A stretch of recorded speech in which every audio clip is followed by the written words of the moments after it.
असं सध्याची परिस्थिती बघता पाकिस्तान आपल्याला सायबर अटॅक करण्याची तयारीत आहे. कसं या गोष्टींपासून वाचता आलं पाहिजे?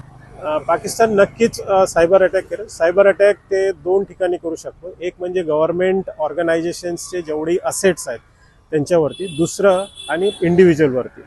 इंडिव्हिज्युअलवरती अटॅक करण्याचं कारण असं आहे की बरेचसे गव्हर्नमेंट असेट्स जे आहेत ते कॉम्प्रोमाइज होण्यासाठी the weakest link is the human. मग ह्युमनच्या थ्रू याच्यामध्ये ॲक्सेस गेन करणे. मग याची सुरुवात त्यांनी केलेली आहे. द डान्स ऑफ हिलरी या नावाचं एक मॅलिशियस व्हिडिओ तुम्हाला पाठवण्यात येतो. व्हिडिओ ओपन केल्यानंतर तुमचा फोन पूर्णपणे कॉम्प्रोमाइज होतो. तुमच्या फोनमधला डेटा किंवा महत्त्वाचे सगळे बँकिंग डिटेल्स वगैरे हे सगळीकडे जातात. आणि दुसरी गोष्ट, जे गव्हर्नमेंट ऑर्गनायझेशनचे जेवढे पॉवर ग्रीड आहेत, त्यानंतर आपले सिग्नल सिस्टीम्स आहेत, त्यानंतर वॉटर सप्लाय, ह्या सगळ्या आस्थापनांवरती येणाऱ्या काळामध्ये सायबर हल्ला होण्याचे खूप चान्सेस आहेत. तर याच्यापासून वाचण्यासाठी सर्वसामान्य लोकांनी एकच करावं की अननोन सोर्सकडून येणारी कोणतीही लिंक, कोणतंही अप्लिकेशन किंवा कोणताही व्हिडिओ हा ओपन करू नये.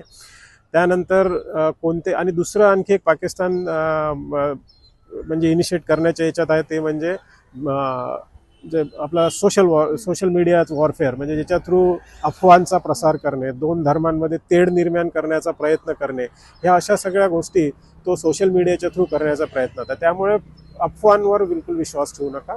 अधिकृत मीडियाच्या वेबसाईट्स किंवा त्यांच्या हँडल्स आणि लिंक याच्यावरून येणाऱ्या बातम्यांवरतीच विश्वास ठेवा किंवा गव्हर्नमेंटकडनं येणाऱ्या याच्यावरती विश्वास ठेवा.